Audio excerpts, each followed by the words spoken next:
Hello my dear students, welcome to my PU Chemistry YouTube channel.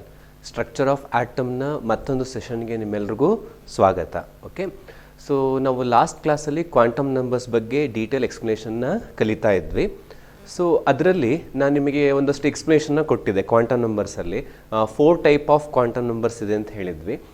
Principal quantum number, azimuthal quantum number, magnetic quantum number and spin quantum number ಬಗ್ಗೆ ನಾವು ತಿಳ್ಕೊಂಡಿದ್ವಿ ಅಲ್ವಾ. ಅಲ್ಲಿ ನಾನು magnetic quantum ನಂಬರ್ಸ್ನ explain ಮಾಡಬೇಕಾದ್ರೆ ನಿಮಗೆ ಓರಿಯೆಂಟೇಷನ್ಸ್ನ calculate ಮಾಡೋದು ಹೇಳ್ಕೊಟ್ಟೆ ಅಲ್ವಾ. ಅಲ್ಲೇನಂತ ಹೇಳಿದ್ದೆ ನಿಮಗೆ, ಎಸ್ ಆರ್ಬಿಟಲ್ಗೆ ಒಂದು ಓರಿಯೆಂಟೇಷನ್ಸ್ ಇರುತ್ತೆ ಅಲ್ವಾ. ಪಿ ಆರ್ಬಿಟಲ್ಗೆ 3 ಓರಿಯೆಂಟೇಷನ್ಸ್ ಇರುತ್ತೆ ಆ್ಯಂಡ್ ಡಿ ಆರ್ಬಿಟಲ್ಗೆ 5 ಓರಿಯೆಂಟೇಷನ್ಸ್ ಇರುತ್ತದೆ. ಎಫ್ ಆರ್ಬಿಟಲ್ಗೆ 7 ಓರಿಯೆಂಟೇಷನ್ಸ್ ಇರುತ್ತೆ ಅಂತ ಹೇಳಿದ್ದೆ. 1 2 3 4 5 6 7 ಈ ಥರ ಓರಿಯೆಂಟೇಷನ್ಸ್ ಇರುತ್ತೆ. ಸೊ ನಾವು ಈ ಓರಿಯೆಂಟೇಷನ್ಸ್ಗೆ ಏನು ಮಾಡ್ಬೋದು ಅಂದರೆ ನಂಬರಿಂಗನ್ನು ಮಾಡ್ತೀವಿ ಯೂಸಿಂಗ್ ನಂಬರ್ ಸ್ಕೇಲನ್ನು ಯೂಸ್ ಮಾಡಿಕೊಂಡು. ಈಗ ಓರಿಯೆಂಟೇಷನ್ 1 ಇದ್ದಾಗ that can be represented as A 0 ಅಂತ ರೆಪ್ರೆಸೆಂಟ್ ಮಾಡ್ತೀವಿ. ಈಗ ಪಿ ಆರ್ಬಿಟಲ್ಗೆ 3 ಓರಿಯೆಂಟೇಷನ್ಸ್ ಇದೆ. 3 ಓರಿಯೆಂಟೇಷನ್ ಅಂದರೆ ಅದು 3 ಎಕ್ಸ್ ವೈ ಝೆಡ್ ಅಂತ ಏನು ಆಕ್ಸಿಸ್ ಇದೆಯೋ ಅದರಲ್ಲಿ ಡಿಫ್ರೆಂಟ್ ಡೈರೆಕ್ಷನ್ಸಲ್ಲಿ ಅದು ಮೂವ್ ಆಗ್ತಾ ಇರುತ್ತೆ ಎಲೆಕ್ಟ್ರಾನು. ಅದು ಶೇಪ್ ಆಫ್ ದ ಆರ್ಬಿಟಲಲ್ಲಿ ನಾವು ಕಲಿತಾ ಹೋಗ್ತೀವಿ. ಸೊ ಆ 3 ಓರಿಯೆಂಟೇಷನ್ಗೆ ನಾವು ನಂಬರಿಂಗ್ ಮಾಡಿದ್ರೆ ಇದು -1 0 +1. ಆ ಶೇಪ್ ಆಫ್ ದ ಆರ್ಬಿಟಲ್ಸ್ ಬಂದಾಗಲೂ ಹೇಳ್ತೀನಿ ಆ -1 ಯಾಕೆ ಬರುತ್ತೆ +1 ಯಾಕೆ ಬರುತ್ತೆ ಅಂತ ಹೇಳ್ಬಿಟ್ಟು. ಹಾಗೆ ಡಿ ಆರ್ಬಿಟಲ್ಸ್ಗೆ ಹೋದಾಗ ಸೊ ಮಿಡಲ್ ಒನ್ ಏನಾಗಿರುತ್ತೆ 0, ಲೆಫ್ಟ್ ಹ್ಯಾಂಡ್ ಸೈಡ್ ಬಂದರೆ -1 -2 ಇರುತ್ತೆ, ರೈಟ್ ಹ್ಯಾಂಡ್ ಸೈಡ್ಗೆ ಹೋದರೆ +1 +2 ಬರುತ್ತೆ. ಓಕೆನಾ. ಹಾಗೆ ಎಫ್ ಆರ್ಬಿಟಲ್ಗೆ ಮಿಡಲ್ ಒನ್ ಏನಿರುತ್ತೆ 0, ನೀವು ಲೆಫ್ಟ್ ಹ್ಯಾಂಡ್ ಸೈಡ್ ಬಂದರೆ -1 -2 -3 ಅಂತ ನೀವು ಅದನ್ನು ನೊಟೇಷನ್ ಕೊಡ್ಬೋದು ಅದಕ್ಕೆ. ಹಾಗೆ ರೈಟ್ ಹ್ಯಾಂಡ್ ಸೈಡ್ ಹೋದರೆ +1 +2 +3 ಅಂತ ಹೇಳಿಬಿಟ್ಟು ಈಚ್ ಆರ್ಬಿಟಲ್ಗೆ ನಾವೇನು ಮಾಡ್ಬೋದು ನೊಟೇಷನನ್ನು ಕೊಡ್ಬೋದು. ಇದು ಓರಿಯೆಂಟೇಷನ್ಸ್ನ ರೆಪ್ರೆಸೆಂಟ್ ಮಾಡುವಂಥ ನೊಟೇಷನ್ಸ್ ಇದು ನಂಬರ್ಸ್. ಓಕೆ, ಸೊ ಇದು ಅರ್ಥ ಆಗಿದ್ರೆ ನಾವು ನೆಕ್ಸ್ಟ್ ಕಾನ್ಸೆಪ್ಟಿಗೆ ಹೋಗೋಣ, ಶೇಪ್ ಆಫ್ ದ ಆರ್ಬಿಟಲ್ಸ್. ನಾನು ನಿಮಗೆ ಆರ್ಬಿಟ್ ಮತ್ತು ಆರ್ಬಿಟಲ್ ಡಿಫ್ರೆನ್ಸಸ್ ಹೇಳಬೇಕಾದ್ರೆ ಒಂದು ಪಾಯಿಂಟನ್ನು ಹೇಳಿದ್ದೆ. ಏನಂತ, ಆರ್ಬಿಟ್ ಅಂತ ಬಂದಾಗ ಅದಕ್ಕೆ ಸರ್ಕ್ಯುಲಾರ್ ಪಾತ್ ಇದೆ, ಅದೊಂದೇ ಶೇಪ್. ಓಕೆ, ಅದೇ ನಾವು ಆರ್ಬಿಟಲ್ ಅಂತ ಬಂದಾಗ ಅಲ್ಲಿ ಒಂದು ಶೇಪ್ ಇರಲ್ಲ, ಡಿಫ್ರೆಂಟ್ ಆರ್ಬಿಟಲ್ಸಿಗೆ ಡಿಫ್ರೆಂಟ್ ಶೇಪ್ ಇದೆ. ಈಗ ಇಲ್ಲಿ ಡಿಫ್ರೆಂಟ್ ಆರ್ಬಿಟಲ್ಸ್ ಇದೆ ಅಲ್ವೇನ್ರಪ್ಪ, ಎಸ್ ಇದೆ, ಪಿ ಇದೆ, ಡಿ ಇದೆ, ಎಫ್ ಇದೆ, ಈ ಥರ ಡಿಫ್ರೆಂಟ್ ಟೈಪ್ ಆಫ್ ಆರ್ಬಿಟಲ್ಸ್ ಇದೆಯಲ್ಲ, ಈ ಎಲ್ಲ ಆರ್ಬಿಟಲ್ಸ್ಗೆ ಒಂದೇ ಥರ ಶೇಪ್ ಇರಲ್ಲ, ಡಿಫ್ರೆಂಟು ಶೇಪ್ಸ್ ಇರುತ್ತೆ ಅಂತ ನಿಮಗೆ ಹೇಳಿದ್ದೆ ಅಲ್ವಾ. ಸೊ ಈಗ ಎಸ್ ಆರ್ಬಿಟಲ್ಗೆ ಯಾವ ಶೇಪ್ ಬರುತ್ತೆ, ಅದನ್ನು ಹೇಗೆ ನಾವು ಕಂಡುಹಿಡಿಯೋದು ಅನ್ನೋದನ್ನ ನೋಡ್ಕೋತಾವೆ. ಹಾಗೆ ಅದೇ ರೀತಿ ಪಿ ಡಿ ಇದಕ್ಕೆಲ್ಲ ಶೇಪನ್ನು ಫೈಂಡ್ ಔಟ್ ಮಾಡ್ತಾ ಹೋಗೋಣ. ಓಕೆ, ಈಗ ಶೇಪ್ ಆಫ್ ದ ಆರ್ಬಿಟಲ್ಸಲ್ಲಿ ಫಸ್ಟ್ ಒನ್ ನಾವು ಎಸ್ ಆರ್ಬಿಟಲ್ ಬಗ್ಗೆ ಡಿಸ್ಕಷನ್ ಮಾಡೋಣ. ಅಂದರೆ ಎಸ್ ಆರ್ಬಿಟಲ್ಗೆ ಯಾವ ಶೇಪ್ ಬರ್ಬೋದು, ಅದನ್ನು ಹೇಗೆ ಐಡೆಂಟಿಫೈ ಮಾಡೋದು ಅನ್ನೋದನ್ನ ನೋಡೋಣ. ಈಗ ಆರ್ಬಿಟಲ್ ಅಂದ್ರೇನು, it is a region around the nucleus where we can find the electron position ಅಲ್ವಾ. 3 ಡೈಮೆನ್ಷನ್ ಇರುತ್ತೆ, ಅದು ಎಕ್ಸ್ ಅಲ್ಲಿ ಇರ್ಬೋದು, ವೈ ಅಲ್ಲಿ ಇರ್ಬೋದು ಅಥವಾ ಝೆಡ್ ಅಲ್ಲಿ ಇರ್ಬೋದು. 3 ಡೈಮೆನ್ಷನ್ಸಲ್ಲಿ ಎಲ್ಲಾದರೂ ಆ ಎಲೆಕ್ಟ್ರಾನ್ ನಮಗೆ ಲೊಕೇಟ್ ಆಗ್ತಾ ಇರ್ಬೋದು. ಓಕೆನಾ, ಆ ರೀಜನ್ನ ನಾವು ಆರ್ಬಿಟಲ್ ಅಂತ ಹೇಳಿ ಕರಿತೀವಿ ಹೌದಾ. ಈಗ ನಾವು ಎಸ್ ಆರ್ಬಿಟಲ್ಗೆ ಹೋದರೆ ನಾನೊಂದು ಆಕ್ಸಿಸ್ಗಳನ್ನ ಹಾಕೋತೀನಿ. ಹೀಗೆ ಹಾಕೊಂಡಾಗ ಏನಾಗುತ್ತೆ ಅಂದರೆ ನಿಮಗೆ ಇಲ್ಲಿ ಈ ಥರ ಎಲ್ಲೋ ನನಗೆ ರೀಜನ್ ಸಿಗ್ತಾ ಇದೆ, ಎಲೆಕ್ಟ್ರಾನ್ ಲೊಕೇಶನ್ ಇರುವಂಥ ರೀಜನ್ಗಳು ಸಿಗ್ತಾ ಇದೆ. ಸೊ ಇಲ್ಲಿ ಏನಾಗ್ತಾ ಇದೆ ಅಂದರೆ ಕೆಲವು ಕಡೆ ಇಲ್ಲಿ ಯೂನಿಫಾರ್ಮ್ ಆಗಿ ಕಾನ್ಸ್ಟೆಂಟ್ ಆಗಿ ನನಗೆ ಎಲೆಕ್ಟ್ರಾನ್ ಪೊಸಿಷನ್ ಸಿಗ್ತಾ ಇಲ್ಲ. ಅಂದರೆ ಇಲ್ಲೊಂದು ಸ್ವಲ್ಪ ಇರುತ್ತೆ, ಇಲ್ಲೊಂದು ಸ್ವಲ್ಪ ಇರುತ್ತೆ, ಇಲ್ಲೆಲ್ಲೋ ಇರುತ್ತೆ, ಇಲ್ಲೆಲ್ಲೋ ಇರುತ್ತೆ, ಮತ್ತು ಇಲ್ಲಿ ಡಿಸಪಿಯರ್ ಆಗುತ್ತೆ, ಇಲ್ಲಿ ಕಾಣಿಸುತ್ತೆ. ಸೊ ಇಲ್ಲಿ ಕಾನ್ಸ್ಟೆಂಟ್ ಆಗಿ ನಮಗೆ ಪೊಸಿಷನ್ ಸಿಗ್ತಾ ಇಲ್ಲ. ಓಕೆ, ಬಟ್ ನಾವೇನು ಮಾಡೋಣ ಅಂದರೆ ಈ ಎಸ್ ಆರ್ಬಿಟಲಲ್ಲಿ ಎಲ್ಲಿ ಎಲೆಕ್ಟ್ರಾನ್ದು ಪೊಸಿಷನ್ನು ಕಾನ್ಸ್ಟೆಂಟ್ ಆಗಿದೆ ಅನ್ನೋದನ್ನ ನೋಡ್ತಾ ಹೋಗೋಣ. ಬಟ್ ಇಲ್ಲೆಲ್ಲೂ ಕಾನ್ಸ್ಟೆಂಟ್ ಆಗಿಲ್ಲ, ಒಂದ್ಸಲ ಇಲ್ಲಿರುತ್ತೆ, ಒಂದ್ಸಲ ಇಲ್ಲಿರುತ್ತೆ, ನಮಗೆ ಕಾನ್ಸ್ಟೆಂಟ್ ಆಗಿ ಇಲ್ಲಿ ಸಿಗ್ತಾ ಇಲ್ಲ ಈ ರೀಜನಲ್ಲಿ. ಓಕೆ, ಹಾಗೆ ಮುಂದೆ ನೋಡ್ತಾ ಹೋದರೆ ಇಲ್ಲೆಲ್ಲೋ ಒಂದು ರೀಜನಲ್ಲಿ ಈ ಎಲೆಕ್ಟ್ರಾನ್ದು ಪೊಸಿಷನ್ ಏನಾಗ್ತದೆ ನನಗೆ ಕಾನ್ಸ್ಟೆಂಟ್ ಆಗಿ ಸಿಗ್ತಾ ಇದೆ ಈ ರೀಜನಲ್ಲಿ. Okay, in this region I can locate the position of the electron constant ಆಗಿ ಈ ಪ್ಲೇಸಿಗೆ ಬಂದು ಹೋಗಿ ಮಾಡ್ತಾ ಇದೆ ಅದು.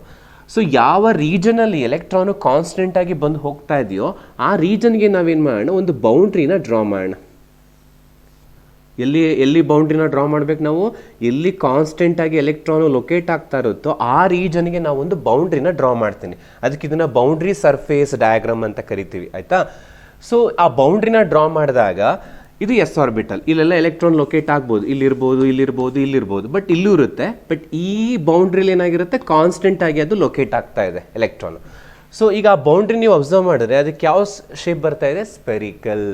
ಹಾಗಾಗಿ ನಾವೇನಂತ ಹೇಳ್ಬೋದು, ಎಸ್ ಆರ್ಬಿಟಲ್ಗೆ ಸ್ಪೆರಿಕಲ್ ಶೇಪ್ ಇದೆ ಅಂತ ಹೇಳ್ಬೋದು. ಬೌಂಡ್ರಿ ಸರ್ಫೇಸ್ ಡಯಾಗ್ರಾಮ್ನ ಯೂಸ್ ಮಾಡಿಕೊಂಡು ಯಾವ ಶೇಪ್ ಇದೆ ಅಂತ ಗೊತ್ತಾಯ್ತು. ಈಗ ಸ್ಪೆರಿಕಲ್ ಶೇಪ್ ಇದೆ ಅನ್ನೋದು ಗೊತ್ತಾಯ್ತು. ಓಕೆ, ಅದೇ ರೀತಿ ಪಿ ಆರ್ಬಿಟಲ್ ನೋಡೋಣ.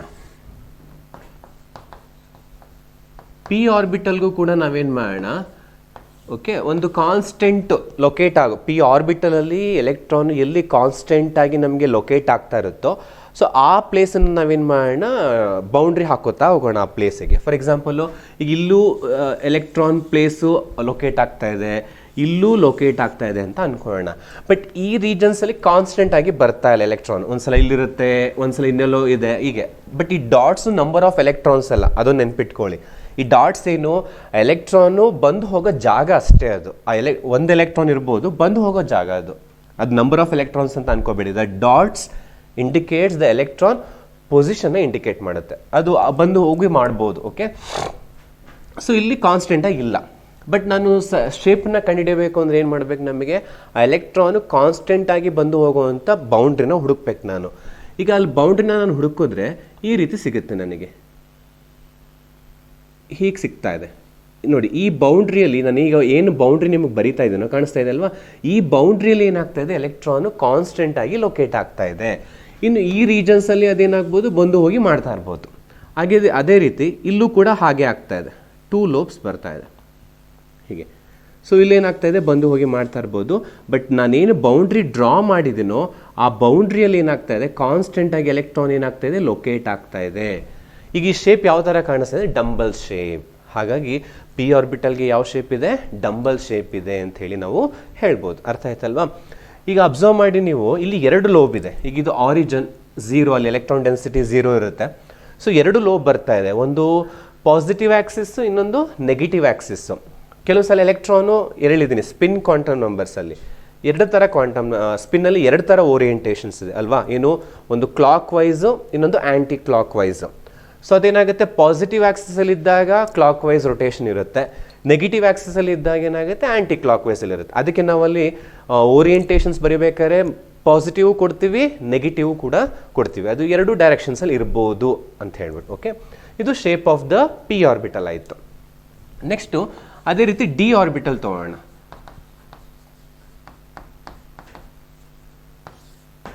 ನೆಕ್ಸ್ಟ್ ನಾವು ಡಿ ಆರ್ಬಿಟಲ್ಗೂ ಇದೇ ರೀತಿ ಏನು ಮಾಡೋಣ, ಡಿ ಆರ್ಬಿಟಲ್ ಅನ್ನೋ 3 ಡೈಮೆನ್ಷನಲ್ ರೀಜನಲ್ಲಿ ಎಲೆಕ್ಟ್ರಾನು ಕಾನ್ಸ್ಟೆಂಟಾಗಿ ಎಲ್ಲಿ ರೀಅಪಿಯರ್ ಆಗ್ತಾ ಇರುತ್ತೆ, ಲೊಕೇಟ್ ಆಗ್ತಾ ಇರುತ್ತೆ ಅನ್ನೋದನ್ನ ನಾವು ಡ್ರಾ ಮಾಡಿದ್ರೆ, ಆ ಜಾಗದಲ್ಲಿ ನಾವು ಬೌಂಡ್ರಿನ ಡ್ರಾ ಮಾಡಿಕೊಂಡ್ರೆ ಆ ಆರ್ಬಿಟಲ್ದು ಶೇಪ್ ಸಿಗುತ್ತೆ. ನಾನು ಡಿ ಆರ್ಬಿಟಲ್ಗೆ ಹೋದಾಗ ನೋಡಿ, ಈ ರೀತಿ ನನಗೆ ಕಾನ್ಸ್ಟೆಂಟ್ ರೀಜನ್ ಸಿಗ್ತಾ ಇದೆ, ಹೀಗೆ ಸಿಗ್ತಾ ಇದೆ. Okay,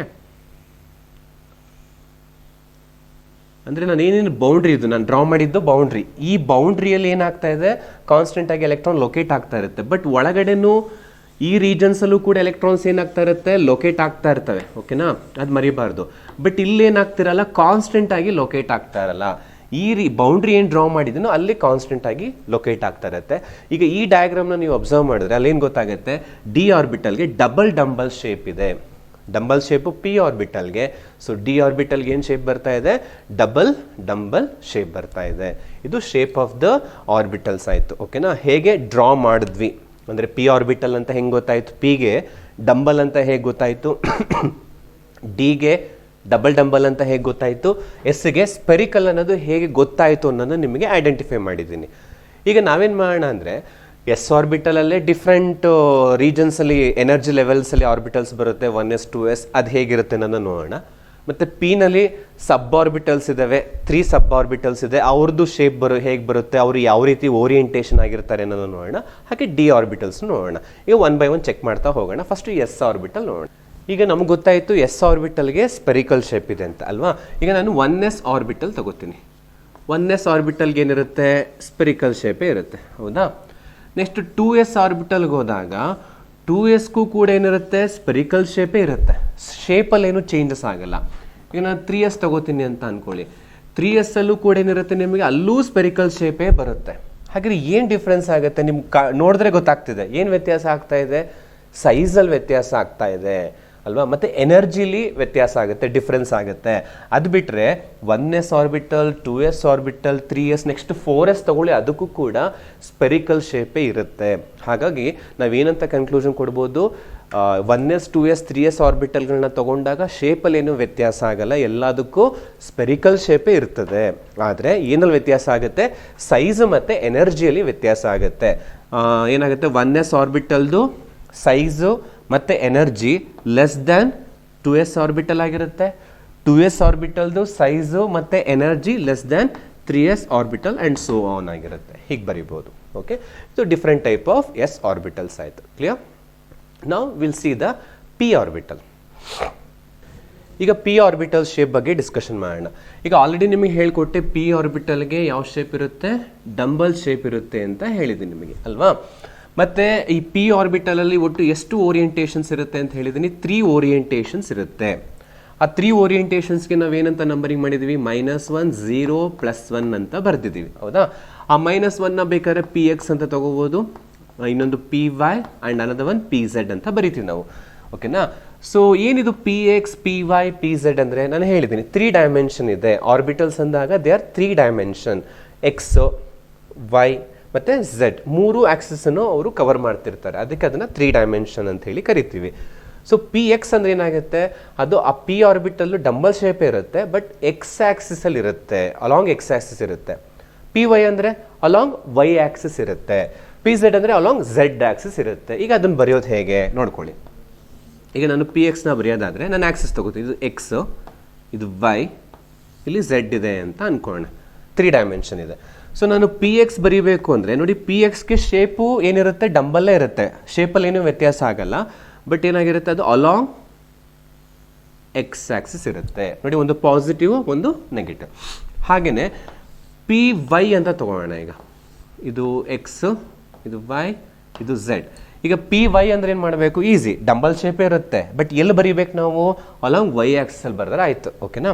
so dumbbell shape along Y axis ಆಯಿತು, ಅದು P Y. This is the shape of the P Y orbital. Next P Z orbital ಕೇಳಿದ್ರು.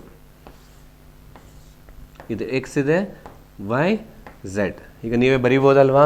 ಬರೀತಿರ್ತಾನೆ. ಹೇಗೆ ಬರೆಯಬಹುದು? ಪಿ ಝೆಡ್ ಅಂದರೆ ಸೇಮ್ ಇರುತ್ತೆ, ಡಂಬಲ್ ಶೇಪೇ ಇರುತ್ತೆ, ಬಟ್ ಅಲಾಂಗ್ ಝೆಡ್ ಆಕ್ಸಿಸ್ ಬರೋದು ಆಯಿತು. ನೋಡಿ ಹೀಗೆ. ಅರ್ಥ ಆಯ್ತಾ? ಇದು shape of P X, P Y, P Z orbitals. That is the meaning of 3 orientations. ಅಂದರೆ 3 ಡೈರೆಕ್ಷನ್ಸಲ್ಲಿ ಅವು ಎಲೆಕ್ಟ್ರಾನ್ದು ಮೂವ್ಮೆಂಟ್ ಇರುತ್ತೆ around the nucleus in the P orbital ಅನ್ನೋದು ಕನ್ಫರ್ಮ್ ಆಯಿತು. ಅರ್ಥ ಆಯ್ತಾ? ಸೊ ಎಕ್ಸಾಮಲ್ಲಿ ಇದನ್ನು ಕೇಳ್ತಾ ಇರ್ತಾರೆ ತುಂಬ ಸಲ. ಅಂದರೆ write the shape of the S orbital ಅಂದರೆ ಸ್ಪೆರಿಕಲ್ ಶೇಪ್ ಬರೀರಿ, ಮತ್ತು write the shape of the P orbital, P Y ಅಂತ ಕೇಳಿದಾಗ ನಾವು ಹೇಗೋ ಒಂದು ಈ ಥರ ಜನರಲ್ ಆಗಿ ಬರೆಯೋಕ್ಕಾಗಲ್ಲ. ಪಿ ವೈ ಅಂತ ಕೇಳಿದ್ರೆ ಪರ್ಟಿಕ್ಯುಲರ್ ಆಗಿ ವೈ ಆಕ್ಸಿಸ್ನ ತೋರಿಸಿ ಅಲಾಂಗ್ ವೈ ಆಕ್ಸಿಸೇ ಬರೀಬೇಕು ನೀವು. ಪಿ ಝೆಡ್ ಅಂತ ಕೇಳಿದ್ರೆ ಝೆಡ್ ಆಕ್ಸಿಸ್ ತೋರಿಸಿ ಝೆಡ್ಡಲ್ಲೇ ಬರೀಬೇಕು. ಕೆಲವ್ರು ಏನು ಮಾಡ್ಬಿಡ್ತೀರಾ? ಡಂಬಲ್ ಶೇಪಲ್ಲಿ ಸುಮ್ಮನೆ ಹೀಗೆ ಬರೆದು ಬಿಟ್ರೆ ಆಕ್ಸಿಸ್ ತೋರಿಸಲಿಲ್ಲ ಅಂದರೆ ಅದಕ್ಕೆ ಮೀನಿಂಗ್ ಇರಲ್ಲ. ಅರ್ಥ ಆಯ್ತಾ? ಸೊ ಬಟ್ ಬರೀ ಪಿ ಆರ್ಬಿಟಲ್ ಅಂತ ಕೇಳಕ್ಕೆ ಸಾಧ್ಯ ಇಲ್ಲ. P X, P Y, P Z ಅಂತ ಕೇಳ್ತಾರೆ. ಆವಾಗ ನಾವೇನು ಮಾಡಬೇಕು? ಈ ಥರ ಪರ್ಟಿಕ್ಯುಲರಾಗಿ ಯಾವ ಡೈರೆಕ್ಷನ್ ಕೇಳಿರ್ತಾರೆ ಆ ಡೈರೆಕ್ಷನಲ್ಲಿ ಡಂಬಲ್ ಶೇಪನ್ನು ಬರೀಬೇಕು. ಇನ್ನು ಕೆಲವು ಸಲ ಏನು ಮಾಡ್ತಾರೆ? ನೇಮ್ ಅಂತ ಕೇಳ್ಬಿಡ್ತಾರೆ. Write the name of the shape of the P orbital. ಆವಾಗ ನೀವು ಡಂಬಲ್ ಅಂತ ವರ್ಡ್ಸಲ್ಲಿ ಬರಿಬೋದು. ಓಕೆ, ಬಟ್ ಪರ್ಟಿಕ್ಯುಲರ್ ಆಗಿ P X, P Y, P Z ಕೇಳಿದಾಗ ನಾವು ಆಕ್ಸಿಸ್ ಕೊಟ್ಟೆ ತೋರಿಸ್ಬೇಕಾಗತ್ತೆ. ಅರ್ಥ ಆಯ್ತಾ? ಇದು shape of the P orbitals. ಈಗ ಪಿನಲ್ಲೂ ಏನಾಗಿರುತ್ತೆ ನಿಮಗೆ? 2p ಇದೆ, ಓಕೆ, 3p ಇದೆ, 4p, ಹೀಗೆ ಸೊ ಆನ್ ಬರ್ತಾ ಹೋಗುತ್ತಲ್ವಾ. 2p ಡಂಬಲ್ ಶೇಪೇ ಇರುತ್ತೆ, 3p ಅಲ್ಲೂ 3 ಓರಿಯೆಂಟೇಷನ್ಸ್ ಇರುತ್ತೆ, ಅಲ್ಲೂ ಡಂಬಲ್ ಶೇಪ್ ಇರುತ್ತೆ, 4pಗೂ ಡಂಬಲ್ ಶೇಪ್ ಇರುತ್ತೆ. ಬಟ್ ವ್ಯತ್ಯಾಸ ಏನಾಗುತ್ತೆ? ನಾವು ಎಸ್ಸಲ್ಲಿ ಆಲ್ರೆಡಿ ಡಿಸ್ಕಷನ್ ಮಾಡಿದ್ವಿ. ಏನಾಗಿರುತ್ತೆ ಹೇಳಿ? ಜಸ್ಟ್ ಎನರ್ಜಿ ಮತ್ತು ಸೈಜ್ ವೇರಿಯೇಷನ್ ಆಗ್ತಾ ಹೋಗುತ್ತೆ. 2pದು ಸೈಜು ಮತ್ತು ಎನರ್ಜಿ 3pಗಿಂತ ಕಡಿಮೆ ಇರುತ್ತೆ. 3pದು ಡಂಬಲ್ ಶೇಪೇ ಇರುತ್ತೆ ಅಗೈನ್, ಬಟ್ ಸೈಜು ಮತ್ತು ಎನರ್ಜಿ 4pಗಿಂತ ಲೆಸ್ ಇರುತ್ತೆ. ಓಕೆ, ಶೇಪಲ್ಲಿ ವ್ಯತ್ಯಾಸ ಆಗಲ್ಲ, ಓನ್ಲಿ ಸೈಜು ಮತ್ತು ಎನರ್ಜಿಯಲ್ಲಿ ಡಿಫ್ರೆನ್ಸ್ ಆಗ್ತಾ ಹೋಗ್ತದೆ. ಇದು shape of the P orbitals. Clear? ಹಾಗೆ ನೆಕ್ಸ್ಟು ಡಿ ಆರ್ಬಿಟಲ್ದು ಶೇಪನ್ನು ನೋಡೋಣ. ಈಗ ಡಿ ಆರ್ಬಿಟಲ್ಗೆ ನಾವು ಎಷ್ಟು ಓರಿಯೆಂಟೇಷನ್ಸ್ ಇದೆ ಅಂತ ಹೇಳಿದ್ದೀವಿ? 5 ಓರಿಯೆಂಟೇಷನ್ಸ್ ಇದೆ ಅಂತ ಹೇಳಿದ್ದೀವಲ್ವಾ? 2 3 4 5 ಓರಿಯೆಂಟೇಷನ್ಸ್ ಇದೆ. ಆ 5 ಓರಿಯೆಂಟೇಷನ್ಸ್ಗೆ ನಾವು ನಂಬರಿಂಗ್ ಏನು ಮಾಡ್ತೀವಿ? 0 +1 +2 -1 -2 ಅಂತ ಹೇಳಿ ನಂಬರಿಂಗನ್ನು ಮಾಡ್ತೀವಿ. ಅಂದರೆ ಅಲ್ಲಿ 5 ಡೈರೆಕ್ಷನ್ಸಲ್ಲಿ 5 ಡೈರೆಕ್ಷನ್ಸಲ್ಲಿ ಓರಿಯೆಂಟೇಷನ್ಸ್ ಇರುತ್ತೆ ಅಂತ ಹೇಳ್ತಾರೆ. ಸೊ ಅದು ಯಾವ್ಯಾವ ಡೈರೆಕ್ಷನ್ಸಲ್ಲಿ ಅಂದರೆ ಎಕ್ಸ್ ವೈ ಝೆಡ್ಡಲ್ಲಿ ಹೇಗೆ ಪರ್ಮಿಟೇಷನ್ ಕಾಂಬಿನೇಷನ್ ಮಾಡಿದ್ರೆ ಈ 5 ಓರಿಯೆಂಟೇಷನ್ಸ್ ಬರುತ್ತೆ ಅನ್ನೋದನ್ನ ನೋಡೋಣ. ನೋಡಿ, ಮೊದಲನೇದು ಡಿ ಎಕ್ಸ್ ವೈ ಅಂತ ಬರ್ಕೋತೀವಿ. First orientation X Y, D Y Z, then D X Z, D X square Y square, last one D Z square ಅಂತ ಬರಿತೀವಿ ಹೀಗೆ. ಓಕೆ, 5 ಥರ ಓರಿಯೆಂಟೇಷನ್ಸ್ ಇದೆ. ಇದು ಹೇಗೆ ಬರೆಯೋದು ಅಂತ ನೋಡ್ಕೊತಾ ಹೋಗಿ. ಈಗ ಎಕ್ಸ್ ವೈ ಅಂತ ಹೇಳಿದ್ರೆ ನೋಡಿ, ನಾನು ಇಲ್ಲೊಂದು ಚೇಂಜಸ್ ಮಾಡ್ಕೋತೀನಿ ನಿಮಗೆ. ಇದು ಎಕ್ಸ್ ವೈ ಅಂದಾಗ ಎಕ್ಸ್ ವೈ ತಗೋತೀನಿ. ಸೊ ಇಲ್ಲಿ ಝೆಡ್ ಇದೆ ಅಂತ ಅನ್ಕೊಳ್ಳಿ. ಓಕೆನಾ? ಇದು 3 ಡೈಮೆನ್ಷನ್ ಸ್ವಲ್ಪ ಬರೆಯೋದು ನಿಮಗೆ ಕಷ್ಟ ಆಗೋದ್ರಿಂದ ಈಗ ಇಲ್ಲಿ ಝೆಡ್ ಇದೆ ಅಂತ ಅನ್ಕೊಳ್ಳೋಣ. ಎಕ್ಸ್ ವೈ ಇಲ್ಲಿದೆ, ಝೆಡ್ ಹೀಗಿದೆ ಅಂತ ನೀವು ಇಮ್ಯಾಜಿನ್ ಮಾಡ್ಕೋಬೇಕು. ಓಕೆನಾ? ಸೊ ಡಿ ಎಕ್ಸ್ ವೈ ಅಂದಾಗ ಟೋಟಲಿ ಡಬಲ್ ಶೇಪ್ ಇರುತ್ತಲ್ವ, ಆ ಡಬಲ್ ಶೇಪು ಬಿಟ್ವೀನ್ ಎಲ್ಲಿರುತ್ತೆ ನಿಮಗೆ? ಎಕ್ಸ್ ಆ್ಯಂಡ್ ವೈಯಲ್ಲಿರುತ್ತೆ. ನೋಡಿ, ಬಿಟ್ವೀನ್ ಎಕ್ಸ್ ಆ್ಯಂಡ್ ವೈ ಆ್ಯಕ್ಸಲ್ಲಿ ಇದ್ದಾಗ ಅದು ಡಿ ಎಕ್ಸ್ ವೈ, ಇಲ್ಲೇನಿರುತ್ತೆ ನಿಮಗೆ? ಝೆಡ್ ಇರುತ್ತೆ. ಹೀಗೆ ಕ್ಲಿಯರ್? ಅದೇ ರೀತಿ ಡಿ ವೈ ಝೆಡ್ ಅಂತ ತೊಗೊಳ್ಳೋಣ. ಅವಾಗ ಏನು ಮಾಡೋಣ? ಇದು ವೈ ಅಂತ ತೊಗೊಳ್ಳಿ, ಇದು ಝೆಡ್ಡು. ಅವಾಗ ಆ ಡಬಲ್ ಯಾವುದ್ರ ಮಧ್ಯೆ ಇರುತ್ತೆ? ವೈ ಮತ್ತು ಝೆಡ್ ಮಧ್ಯೆ ಇರುತ್ತೆ ನಿಮಗೆ. ಓಕೆ, ನೋಡಿ, ಈ ಥರ ವೈ ಮತ್ತು ಝೆಡ್ ಮಧ್ಯೆ ಇರುತ್ತೆ. ಹಾಗಾದರೆ ಇದೇನಾಗಿರುತ್ತೆ ನಿಮಗೆ? ಈ ಥರ್ಡ್ ಆಕ್ಸಿಸ್ ಏನಾಗಿರುತ್ತೆ? ಎಕ್ಸ್ ಆಗಿರುತ್ತೆ ಅನ್ನೋದನ್ನ ಮರಿಬಾರ್ದು. ನೋಡಿ, ನಾನು 3Dಯಲ್ಲಿ ಬೋರ್ಡ್ ಮೇಲೆ ಬರೆಯೋದು ಕಷ್ಟ ಆಗುತ್ತೆ ಅಂತ ಹೇಳ್ಬಿಟ್ಟು ಈಗ ತೋರಿಸ್ತಾ ಇದ್ದೀನಿ. ಓಕೆನಾ? ವೈ ಮತ್ತು ಝೆಡ್ ಬಿಟ್ವೀನ್ ಇದೆ, ಇನ್ನು ಎಕ್ಸ್ ಎಲ್ಲಿರುತ್ತೆ? ಹೀಗಿರುತ್ತೆ ಅಂತ ಹೇಳ್ಬಿಟ್ಟು. ಕ್ಲಿಯರ್? ಹಾಗೆ ಡಿ ಎಕ್ಸ್ ಝೆಡ್ ಏನು ಮಾಡಬೇಕು ನೀವು? ಡಿ ಎಕ್ಸ್ ಝೆಡ್ ಅಂದಾಗ ಇಲ್ಲಿ ಎಕ್ಸ್ ತೊಗೊಳ್ಳೋಣ, ಇಲ್ಲಿ ಝೆಡ್ ತೊಗೊಳ್ಳೋಣ. ಸೊ ಇಲ್ಲಿ ನಿಮಗೆ ಡಬಲ್ ಶೇಪ್ ಇರುತ್ತೆ, ಬಿಟ್ವೀನ್ ಎಕ್ಸ್ ಆ್ಯಂಡ್ ಝೆಡ್ಡಲ್ಲಿ ಇರುತ್ತೆ. ಇಲ್ಲೇನಿರುತ್ತೆ ಹಾಗಿದ್ರೆ? ಗೆಸ್ ಮಾಡಿ. ಈ ಥರ್ಡ್ ಆಕ್ಸಿಸ್ ಏನಾಗಿರಬೇಕಾಗಿದ್ರೆ ವೈ ಆಗಿರಬೇಕು. ಎಕ್ಸ್ ಮತ್ತು ಝೆಡ್, ಇದು ವೈ ಆಯಿತು. ಓಕೆನಾ? ಇದು ಡಿ ಎಕ್ಸ್ ವೈ, ಇದು D Y Z, this is D X Z ಆಯಿತು. ಕ್ಲಿಯರ್? ನೆಕ್ಸ್ಟ್ ಏನು ಮಾಡೋಣ? D X square Y square ಹೋಗೋಣ. So D X square Y square ಅಂದರೆ ಅಲ್ಲಿ ಯಾವ್ದು ಆಕ್ಸಿಸ್ ಇದೆ ನೋಡ್ಕೊಳ್ಳಿ. ಎಕ್ಸ್ ಮತ್ತು ವೈ ಮೇಲಿದೆ ತಾನೆ. ಸೊ ಎಕ್ಸ್ ಆ್ಯಂಡ್ ವೈ ತೊಗೊಳ್ಳೋಣ. ಹಾಗಾದರೆ ಇದೇನಾಗಿರುತ್ತೆ? ಹೀಗೆ ಬರೋ ಡೈರೆಕ್ಷನ್ನು, ಇಲ್ಲಿ ಇರೋದು ಡೈರೆಕ್ಷನ್ ಯಾವುದಾಗಿರುತ್ತೆ? ಝೆಡ್ ಆಗಿರುತ್ತೆ. ನೋಡಿ, ಎಕ್ಸ್ ಸ್ಕ್ವೇರ್ ವೈ ಸ್ಕ್ವೇರ್ ಅಂದಾಗ ನೀವು ಅಬ್ಸರ್ವ್ ಮಾಡಿ, ನಾನು ಡಯಾಗ್ರಾಮ್ ಬರಿತೀನಿ. ಡಿ ಎಕ್ಸ್ ವೈಗೂ ಡಿ ಎಕ್ಸ್ ಸ್ಕ್ವೇರ್ ವೈ ಸ್ಕ್ವೇರ್ಗೂ ಡಿಫ್ರೆನ್ಸ್ ನೋಡಿ. ಡಿ ಎಕ್ಸ್ ವೈ ಅಂದಾಗ ಏನಾಗ್ತಾ ಇದೆ? ದಟ್ ಆರ್ಬಿಟಲ್ದು ಲೋಬ್ ಇದೆಯಲ್ಲ, ಇದನ್ನು ಲೋಬ್ ಅಂತ ಕರಿಬೋದಲ್ವಾ? ಆ ಲೋಬ್ ಏನಾಗ್ತಾ ಇದೆ? ಎಕ್ಸ್ ಮತ್ತು ವೈ ಮಧ್ಯ ಬರ್ತಾ ಇದೆ. ಓಕೆನಾ? ಬಟ್ ಇಲ್ಲಿ ಎಕ್ಸ್ ಮತ್ತು ವೈ ಇದೆ, ಬಟ್ ಆ ಲೋಬ್ಸ್ ಏನಾಗ್ತಾ ಇದೆ? ಬಿಟ್ವೀನ್ ಅಲ್ಲ, ಅಲಾಂಗ್ ದ ಆಕ್ಸಿಸ್ ಮೇಲೇನೆ ಬರ್ತಾ ಇದೆ, ಆನ್ ದ ಆಕ್ಸಿಸ್ ಬರ್ತಾ ಇದೆ. Okay, that is D X square Y square. But ಮರಿಬೇಡಿ, ಇದೇನಾಗಿರುತ್ತೆ? ಝೆಡ್ ಆಗಿರುತ್ತೆ. Clear? And last one D Z square. Again ಇಲ್ಲಿ ಝೆಡ್ ತೊಗೊಳ್ಳೋಣ, ಇಲ್ಲಿ ಎಕ್ಸ್ ತೊಗೊಳ್ಳಿ, ಇದು ವೈ ಆಗಿರುತ್ತೆ. ಸೊ ಇದು ಸ್ವಲ್ಪ ಡಿಫ್ರೆಂಟ್ ಆಗಿರುತ್ತೆ ನಿಮಗೆ. ಡಿ ಝೆಡ್ ಸ್ಕ್ವೇರ್ ಅನ್ನೋದು ನೋಡಿ, ಈ ಥರ ಡಂಬಲ್ ಇದ್ದು ಇಲ್ಲೊಂದು ಹೀಗೆ ಬರಿಬೇಕು. ಓಕೆನಾ? ಇದು ಡಿ ಝೆಡ್ ಸ್ಕ್ವೇರು. ಬಟ್ ನೋಡೋಕ್ಕೆ ನೋಡಿ, ಸ್ವಲ್ಪ ಶೇಪಲ್ಲಿ ಒಂದು ಸ್ವಲ್ಪ ಡಿಫ್ರೆಂಟ್ ಅಂತ ಅನಿಸಿದ್ರು ನಿಮಗೆ. ಈ 5 ಸಬ್ ಆರ್ಬಿಟಲ್ದು ಎನರ್ಜಿ ಸೇಮ್ ಇರುತ್ತೆ. ಸ್ವಲ್ಪ ಅವ್ರು ನೋಡೋಕ್ಕೆ ಡಿಫ್ರೆಂಟ್ ಆಗಿದ್ರೂ ಕೂಡ ಈ 5 ಸಬ್ ಆರ್ಬಿಟಲ್ದು ಎನರ್ಜಿ ಏನಾಗಿರುತ್ತೆ? ಈಕ್ವಲ್ ಇರುತ್ತೆ. ಅದನ್ನು ನಾವು ಡಿ ಜನರಸಿ ಅಂತಲೂ ಕೂಡ ಕರಿತೀವಿ. ಡಿ ಜನರಸಿ ಏನು? ಆ ಸಬ್ ಅಟಾಮಿಕ್ ಆರ್ಬಿಟಲ್ಸ್ ಏನಿದೆಯೋ ಅವ್ರ ಎನರ್ಜಿ ಈಕ್ವಲ್ ಇದ್ದಾಗ ಅವ್ರನ್ನ ಡಿ ಜನರಸಿ ಅಂತ ಕರಿತೀವಿ. ಇಲ್ಲೆಲ್ಲ ಪಿನಲ್ಲೂ ಇತ್ತು ನೋಡಿ. ಪಿನಲ್ಲಿ 3 ಸಬ್ ಆರ್ಬಿಟಲ್ಸ್ ಇತ್ತಲ್ವಾ? ಆ 3 ಪಿ ಆರ್ಬಿಟಲ್ಸ್ ಏನಿತ್ತು? P X, P Y, P Z, ಅದಕ್ಕೇನಾಗುತ್ತೆ? ಎನರ್ಜಿ ಈಕ್ವಲ್ ಇರುತ್ತೆ ಅವಕ್ಕೂ ಕೂಡ. ಸೊ ಅದನ್ನು ಕೂಡ ನಾವು ಡಿ ಜನರಸಿ ಅಂತ ಹೇಳ್ಬೋದು. ಬಟ್ ಎಸ್ ಅಲ್ಲಿ ನಮಗೆ ಅದು ಸಿಗಲ್ಲ, ಯಾಕೆಂದರೆ ಎಸ್ ಅಲ್ಲಿ ಓನ್ಲಿ 1 ಆರ್ಬಿಟಲ್ ಇರೋದು. ಅಲ್ಲಿ ಸಬ್ ಆರ್ಬಿಟಲ್ಸ್ ಒಂದಕ್ಕಿಂತ ಜಾಸ್ತಿ ಇಲ್ಲ. ಅಲ್ಲಿ ಡಿ ಜನರಸಿ ಅನ್ನೋ ಕಾನ್ಸೆಪ್ಟೇ ಬರಲ್ಲ. ಸೊ ಡಿ ಜನರಸಿ ಅನ್ನೋ ಕಾನ್ಸೆಪ್ಟ್ ಬರೋದು ಪಿ ಮತ್ತು ಡಿ ಮತ್ತು ಎಫ್ ಅಲ್ಲಿ. ಅರ್ಥ ಆಯ್ತಾ? ಇದು shape of the D orbitals. So ಇಲ್ಲೂ ಅಷ್ಟೇ, ನೀವು 3D ಆರ್ಬಿಟಲ್ ತಗೊಳ್ಳಿ, ಡಬಲ್ ಶೇಪೇ ಇರುತ್ತೆ. 4D ತಗೊಳ್ಳಿ, ಅಲ್ಲೂ ಡಬಲ್ ಶೇಪ್ ಇರುತ್ತೆ. 5D ತಗೊಳ್ಳಿ, ಅಲ್ಲೂ ಡಬಲ್ ಶೇಪ್ ಇರುತ್ತೆ. ಸೊ ಎಲ್ಲರದ್ದು ಶೇಪಲ್ಲಿ ಏನು ವ್ಯತ್ಯಾಸ ಆಗಲ್ಲ, ಡಿಫ್ರೆನ್ಸ್ ಆಗಲ್ಲ. ಓನ್ಲಿ ಯಾವುದ್ರಲ್ಲಿ ಚೇಂಜಸ್ ಆಗುತ್ತೆ? ಎನರ್ಜಿ ಮತ್ತು ಸೈಜಲ್ಲಿ. 3D ಆರ್ಬಿಟಲ್ದು ಸೈಜು ಮತ್ತು ಎನರ್ಜಿ 4Dಗಿಂತ ಕಡಿಮೆ ಇರುತ್ತೆ, 4Dದು 5Dಗಿಂತ ಕಡಿಮೆ ಇರುತ್ತೆ. So on. ಓಕೆನಾ? ಇನ್ನು shape of the F orbital. Already D ಆರ್ಬಿಟಲೇ ಸ್ವಲ್ಪ ಕಾಂಪ್ಲೆಕ್ಸ್. ಇಲ್ಲಿ ನೋಡಿ, ನಾನು ಥರ್ಡ್ ಆಕ್ಸಿಸ್ನಲ್ಲಿ ಇಮ್ಯಾಜಿನ್ ಮಾಡ್ಕೊಳ್ಳಿ ಅಂತ ಹೇಳಿದ್ದೀನಿ ಹೀಗೆ, ಓಕೆನಾ. ಸೊ ಇದೇ ಅಂದರೆ ಡಿ ಆರ್ಬಿಟಲೇ ಸ್ವಲ್ಪ ಕಾಂಪ್ಲೆಕ್ಸ್ ಅರ್ಥ ಮಾಡ್ಕೊಳ್ಳೋದ್ರಲ್ಲಿ ಶೇಪನ್ನು. ಇನ್ನು ಎಫ್ ಆರ್ಬಿಟಲ್ಗೆ ಹೋದರೆ ಇನ್ನೂ ಕಾಂಪ್ಲಿಕೇಟ್ ಆಗುತ್ತೆ ಆ ಶೇಪನ್ನು ಅರ್ಥ ಮಾಡ್ಕೊಳ್ಳೋದು. ಹಾಗಾಗಿ ನಿಮಗೆ ಎಫ್ ಆರ್ಬಿಟಲ್ದು ಶೇಪನ್ನು ಡಿಸ್ಕಷನ್ ಮಾಡಲ್ಲ, ಟೆಕ್ಸ್ಟ್ ಬುಕ್ಕಲ್ಲೂ ಕೂಡ ಕೊಟ್ಟಿಲ್ಲ ನಿಮಗೆ, ಹಾಗಾಗಿ ಅದನ್ನು ನಾನು ಡಿಸ್ಕಷನ್ ಮಾಡೋಕ್ಕೆ ಹೋಗಲ್ಲ. ಸೊ ಡಿ ಆರ್ಬಿಟಲ್ದು ಶೇಪನ್ನು ತಿಳ್ಕೊಳ್ಳಿ. ಓಕೆ, ಹಾಗಾದರೆ ಎಸ್ ಆರ್ಬಿಟಲ್ದು ಶೇಪ್ ಗೊತ್ತಾಯಿತು, ಡಿ ಆರ್ಬಿಟಲ್ದು ಶೇಪ್ ಗೊತ್ತಾಯಿತು, ಪಿ ಆರ್ಬಿಟಲ್ದು ಕೂಡ ಶೇಪು ಗೊತ್ತಾಯಿತು. ಈ ಶೇಪನ್ನು ಡಯಾಗ್ರಾಮ್ನ ಪ್ರಾಕ್ಟೀಸ್ ಮಾಡಿ 2 ಮಾರ್ಕ್ಗೆ ಪ್ರತಿ ವರ್ಷ ಬೋರ್ಡ್ ಎಕ್ಸಾಮಲ್ಲಿ ಯಾವುದಾದ್ರೂ ಒಂದು ಶೇಪನ್ನು ಕೇಳ್ತಾ ಇರ್ತಾರೆ, ಇಲ್ಲ ನೇಮನ್ನು ಕೇಳ್ತಾರೆ, ಇಲ್ಲ ಶೇಪನ್ನು ಡ್ರಾ ಮಾಡೋಕ್ಕೆ ಕೇಳ್ತಾ ಇರ್ತಾರೆ. ಅದರಿಂದ ಪ್ರಾಕ್ಟೀಸ್ ಮಾಡಿದ್ರೆ ಒಳ್ಳೆಯದು. ಓಕೆ, ನೆಕ್ಸ್ಟ್ ಕಾನ್ಸೆಪ್ಟ್ ಹೋಗೋಣ. ಈಗ ನೆಕ್ಸ್ಟ್ ಕಾನ್ಸೆಪ್ಟ್ ಹೋಗೋಣ. ಇಲ್ಲಿ ಹೆಡ್ಲೈನ್ ಬರೆದಿದ್ದೀನಿ, nodes, radial nodes, angular nodes, total number of nodes ಅಂಥೇಳಿ ಹೆಡ್ಲೈನ್ ಬರೆದಿದ್ದೀನಿ. ಹಾಗಂದ್ರೇನು ಅಂತ ಅರ್ಥ ಮಾಡ್ಕೊಳ್ಳೋದಕ್ಕೆ ಮುಂಚೆ ನಾವೊಂದು ಗ್ರಾಫನ್ನು ಪ್ಲಾಟ್ ಮಾಡೋಣ. ಆ ಗ್ರಾಫನ್ನ ಪ್ಲಾಟ್ ಮಾಡಿದ ಮೇಲೆ ನಮಗೆ ಇದ್ರದ್ದು ಮೀನಿಂಗು ನಮಗೆ ಗೊತ್ತಾಗ್ತಾ ಹೋಗ್ತದೆ. ಓಕೆನಾ, ಏನದು ಗ್ರಾಫ್ ಅಂದರೆ, ಫಸ್ಟು 1s ಆರ್ಬಿಟಲ್ ತೊಗೋತೀನಿ ನಾನು. 1s ಆರ್ಬಿಟಲ್ ತೊಗೊಳ್ಳೋಣ ಆಟಮಲ್ಲಿ. ಆ 1s ಆರ್ಬಿಟಲ್ ಒಳಗಡೆ ನಾವೇನೋಣ ವಿಲ್ ಪ್ಲಾಟ್ ಎ ಗ್ರಾಫ್. ಯಾವುದ್ರ ವರ್ಸಸ್ ಯಾವುದು? ಈ ಗ್ರಾಫನ್ನು ಪ್ಲಾಟ್ ಮಾಡಬೇಕು ಅಂದರೆ 2 ವೇರಿಯಬಲ್ ಬೇಕೇ ಬೇಕಲ್ವಾ? ಓಕೆನಾ. ಸೊ ಇದು ಆರಿಜಿನ್ ನ್ಯೂಕ್ಲಿಯಸ್ ಅಂತ ಅನ್ಕೊಳ್ಳೋಣ. ಆರಿಜಿನ್ನ ನ್ಯೂಕ್ಲಿಯಸ್ಗೆ ತೊಗೊಳ್ಳೋಣ. ಸೊ ನ್ಯೂಕ್ಲಿಯಸ್ಸಿಂದ ಇನ್ಫಿನಿಟಿಗೆ ಮೂವ್ ಆಗ್ತಾ ಹೋದರೆ ಅಂದರೆ ಅದನ್ನು ಆರ್ ಅಂತ ತಗೊಳ್ಳಿ, ಡಿಸ್ಟೆನ್ಸ್. ಸೊ ನ್ಯೂಕ್ಲಿಯಸ್ಸಿಂದ ಮುಂದೆ ಹೋಗ್ತಾ ಇದ್ರೆ ಆ ಡಿಸ್ಟೆನ್ಸ್ ಅಂತ ತೊಗೊಳ್ಳೋಣ, ಆರ್ ಅಂತ ತೊಗೊಳ್ಳೋಣ. That are we can plot with a ಸೈ ಸ್ಕ್ವೇರ್. ಸೈ ಸ್ಕ್ವೇರ್ ಅಂದ್ರೆ ಏನು ಹೇಳಿದ್ದೀನಿ, it is the electron density, probability of finding electron density around the nucleus in an atom. Atom ಒಳಗಡೆ ನ್ಯೂಕ್ಲಿಯಸ್ ಸುತ್ತ ಎಲೆಕ್ಟ್ರಾನ್ ಡೆನ್ಸಿಟಿನ ಐಡೆಂಟಿಫೈ ಮಾಡೋದಕ್ಕೆ ಯೂಸ್ ಮಾಡುವಂಥ ಟರ್ಮ್ ಅದು ಸೈ ಸ್ಕ್ವೇರ್ ಅಲ್ವಾ.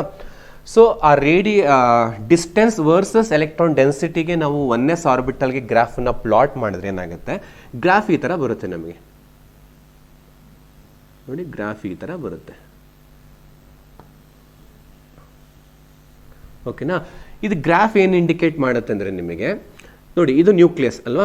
ಸೊ ನ್ಯೂಕ್ಲಿಯಸ್ ಹತ್ರ ಇದ್ದಾಗ ಎಲೆಕ್ಟ್ರಾನ್ ಡೆನ್ಸಿಟಿ ಏನಿದೆ, ಮ್ಯಾಕ್ಸಿಮಮ್ ಇದೆ. ನೋಡಿ, ಹೈಯೆಸ್ಟ್ ಎಲೆಕ್ಟ್ರಾನ್ ಡೆನ್ಸಿಟಿ ಇದೆ. ಇದು ಡೆನ್ಸಿಟಿ ತಾನೇ ವೈ ಆಕ್ಸಿಸ್. ಸೊ ನ್ಯೂಕ್ಲಿಯಸ್ಸಿಂದ ಮುಂದೆ ಹೋದಾಗೆಲ್ಲ ಆ ಎಲೆಕ್ಟ್ರಾನ್ದು ಡೆನ್ಸಿಟಿ ಏನಾಗ್ತಾ ಇದೆ, ಡಿಕ್ರೀಸ್ ಆಗ್ತಾ ಇದೆ. ಅಂದರೆ ಇನ್ನೂ ಡಿಸ್ಟೆನ್ಸ್ ಮೂವ್ ಆಗ್ತಾ ಹೋಗ್ತಿದ್ರೆ ಆ ಎಲೆಕ್ಟ್ರಾನ್ ಡೆನ್ಸಿಟಿ ಏನಾಗ್ಬಿಡ್ತಾ ಇದೆ, ಕಾನ್ಸ್ಟೆಂಟ್ ಆಗ್ಬಿಡ್ತಾ ಇದೆ ಅಲ್ವಾ. ಇದು ಗ್ರಾಫ್ ಯಾವುದಕ್ಕೆ, 1s ಆರ್ಬಿಟಲ್ಗೆ. ಅದೇ ರೀತಿ ನಾವೇನು ಮಾಡೋಣ, 2s ಆರ್ಬಿಟಲ್ಗೆ ಗ್ರಾಫನ್ನು ಪ್ಲಾಟ್ ಮಾಡೋಣ ಆಟಮ್ ಒಳಗಡೆ. ಸೊ 2s ಆರ್ಬಿಟಲ್ಗೆ ನಾನು ಗ್ರಾಫನ್ನು ಪ್ಲಾಟ್ ಮಾಡಿದ್ರೆ ಇಲ್ಲೂ ಎಕ್ಸ್ ಇದೆ, ವೈ ಇದೆ, ಇದು ನ್ಯೂಕ್ಲಿಯಸ್ಸು, ಆರಿಜಿನ್ ನಾವು ನ್ಯೂಕ್ಲಿಯಸ್ ಅಂತ ಅಂದ್ಕೊಳ್ಳೋಣ. ಇದು ಆರ್ ಅಂದರೆ ಡಿಸ್ಟೆನ್ಸ್, ನ್ಯೂಕ್ಲಿಯಸ್ಸಿಂದ ಮುಂದೆ ಹೋದಂಗೆಲ್ಲ ಡಿಸ್ಟೆನ್ಸು, ಇದು ಇನ್ಫಿನಿಟಿ ತನಕ ಮೂವ್ ಆಗ್ತಾ ಇದ್ದೀವಿ ಅಂತ ಅಂದ್ಕೊಳ್ಳಿ. ವೈ ಆಕ್ಸಲ್ಲಿ ನಾನು ಎಲೆಕ್ಟ್ರಾನ್ ಡೆನ್ಸಿಟಿನ ತೊಗೋತೀನಿ, ಸೈ ಸ್ಕ್ವೇರ್ ತೊಗೋತೀನಿ. ಹೀಗೆ ಗ್ರಾಫನ್ನು ಪ್ಲಾಟ್ ಮಾಡಿದಾಗ ಈಗೇನು ನ್ಯೂಕ್ಲಿಯಸ್ ಹತ್ರ ಏನಾಗಿರುತ್ತೋ ಎಲೆಕ್ಟ್ರಾನ್ ಡೆನ್ಸಿಟಿ ಹೈಯೆಸ್ಟ್ ಇತ್ತು. ಓಕೆ, ಡಿಸ್ಟೆನ್ಸ್ ಮೂವ್ ಆದಂಗೆಲ್ಲ ಏನಾಗ್ತಾ ಇದೆ, ನ್ಯೂಕ್ಲಿಯಸ್ಸಿಂದ ಮುಂದೆ ಹೋದಾಗೆಲ್ಲ ಎಲೆಕ್ಟ್ರಾನ್ ಡೆನ್ಸಿಟಿ ಡಿಕ್ರೀಸ್ ಆಗ್ತಾ ಬರ್ತಾ ಇದೆ. ಯಾವುದೋ ಒಂದು ಪರ್ಟಿಕ್ಯುಲರ್ ಟೈಮಲ್ಲಿ ಏನಾಯಿತು, ಎಲೆಕ್ಟ್ರಾನ್ ಡೆನ್ಸಿಟಿ 0 ಆಗೋಯ್ತು. ನೋಡಿ, ಇದು 0. ಎಲೆಕ್ಟ್ರಾನ್ ಡೆನ್ಸಿಟಿ 0 ಆಗಿ ಮತ್ತೆ ಮೂವ್ ಆದಂಗೆಲ್ಲ ಇನ್ನು ಸ್ವಲ್ಪ ಮುಂದೆ ಹೋದರೆ ಏನಾಗ್ತಾ ಇದೆ, ಮತ್ತೆ ಎಲೆಕ್ಟ್ರಾನ್ ಡೆನ್ಸಿಟಿ ಇನ್ಕ್ರೀಸ್ ಆಗ್ತಾ ಇದೆ, ಮತ್ತೆ ಹೈಯೆಸ್ಟ್ ಬಂತು. ಓಕೆ, ಮತ್ತೆ ಎಲೆಕ್ಟ್ರಾನ್ ಡೆನ್ಸಿಟಿ ಏನಾಗ್ತಾ ಇದೆ, 0 ಆಗ್ತಾ ಇದೆ, ಸಾರಿ ಡಿಕ್ರೀಸ್ ಆಗ್ತಾ ಇದೆ. ಅಟ್ ಒನ್ ಪರ್ಟಿಕ್ಯುಲರ್ ಡಿಸ್ಟೆನ್ಸ್ ಏನಾಗಿತ್ತು ಅದು ಕೂಡ ಕಾನ್ಸ್ಟೆಂಟ್ ಆಗೋಯಿತು. ಅಂದರೆ ನಿಮಗಿಲ್ಲಿ ಎಲೆಕ್ಟ್ರಾನ್ ಡೆನ್ಸಿಟಿ 2 ಪೀಕ್ ಬರ್ತಾ ಇದೆ.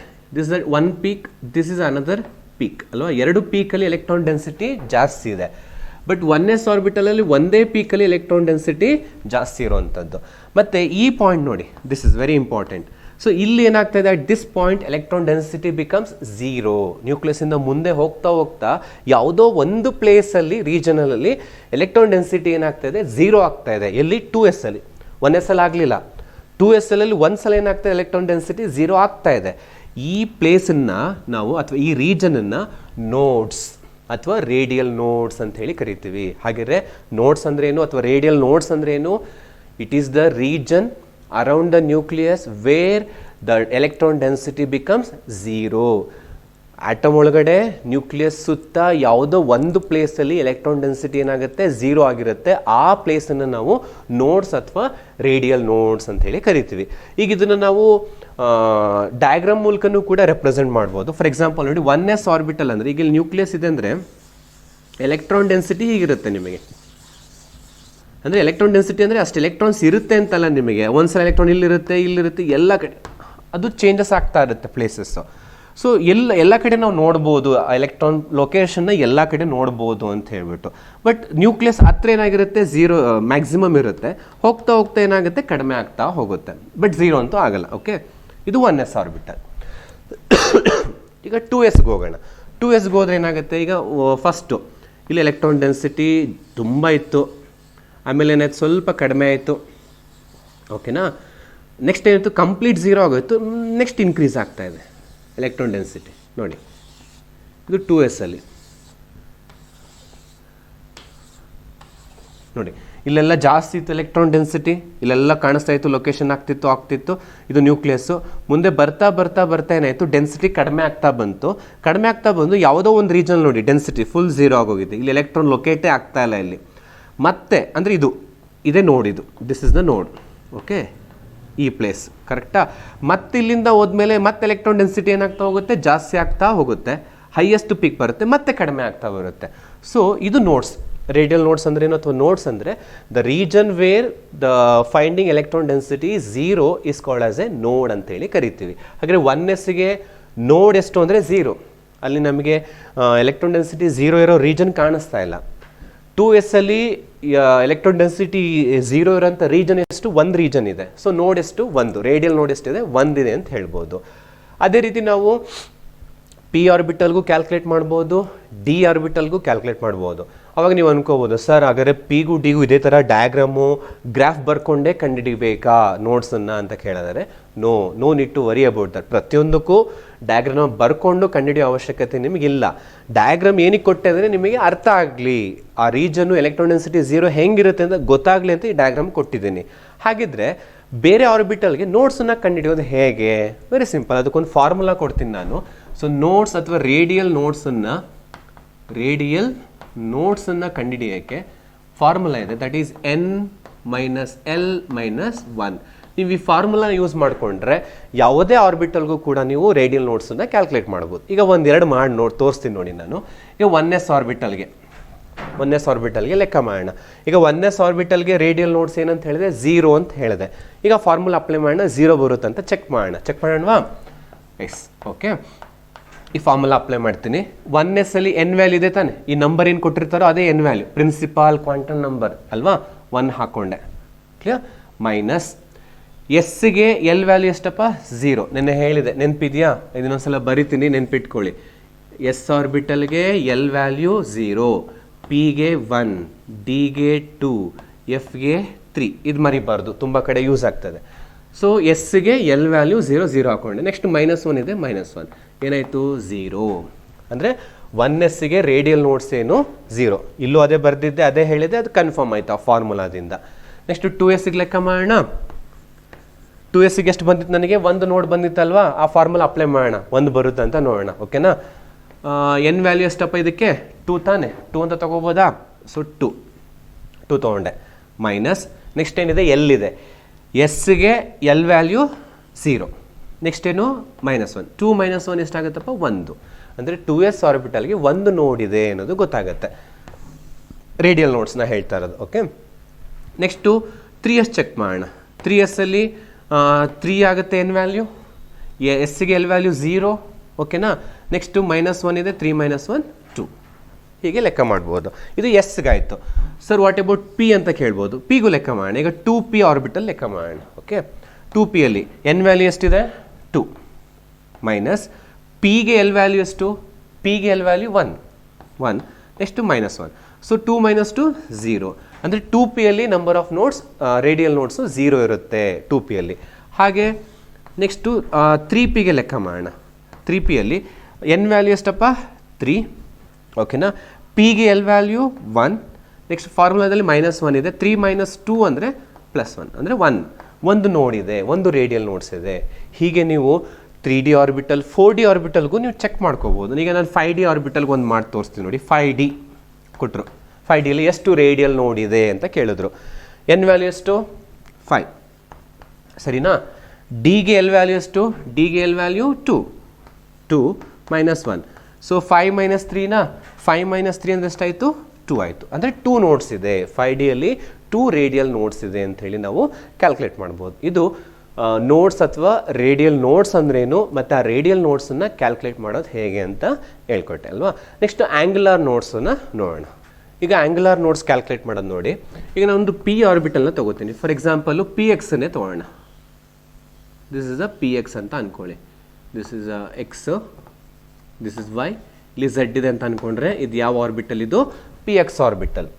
ಈಗ ಪಿ ಎಕ್ಸ್ ಆರ್ಬಿಟಲಲ್ಲಿ ನೋಡಿ ಇದು ನ್ಯೂಕ್ಲಿಯಸ್, ಓಕೆನಾ. ಇಲ್ಲಿ ಎಲೆಕ್ಟ್ರಾನ್ ಡೆನ್ಸಿಟಿ ಏನಿರುತ್ತೆ 0 ಇರುತ್ತೆ. ನ್ಯೂಕ್ಲಿಯಸ್ಸಿಂದ ಮುಂದೆ ಹೋದಾಗೆಲ್ಲ ಎಲೆಕ್ಟ್ರಾನ್ ಡೆನ್ಸಿಟಿ ಏನಾಗ್ತಾ ಇದೆ? ಇನ್ಕ್ರೀಸ್ ಆಗ್ತಾ ಇದೆ. Reaches maximum, again it decreases. So ಇಲ್ಲೂ ಅಷ್ಟೇ, ಇದು 0 ಇರುತ್ತೆ, ಇಲ್ಲಿಂದ ಎಲೆಕ್ಟ್ರಾನ್ ಡೆನ್ಸಿಟಿ ಇನ್ಕ್ರೀಸ್ ಆಗ್ತಾ ಇದೆ, ರೀಚಸ್ ಮ್ಯಾಕ್ಸಿಮಮ್, ಅಗೇನ್ ಡಿಕ್ರೀಸ್ ಆಗುತ್ತೆ ಅಲ್ವಾ. ಈ ಥರ ಮೂವ್ಮೆಂಟ್ ಇದೆ. ಸೊ ಇಲ್ಲಿ ಎಲೆಕ್ಟ್ರಾನ್ ಡೆನ್ಸಿಟಿ ಏನಾಗಿರುತ್ತೆ? ಆರಿಜಿನಲ್ಲಿ 0 ಇರುತ್ತೆ, ಹೌದಾ. ಈಗ ನಾನೊಂದು ಪ್ಲೇನನ್ನು ತೊಗೊಳ್ಳೋಣ. Plane of symmetry. Plane of symmetry ಅಂದ್ರೆ ಏನು?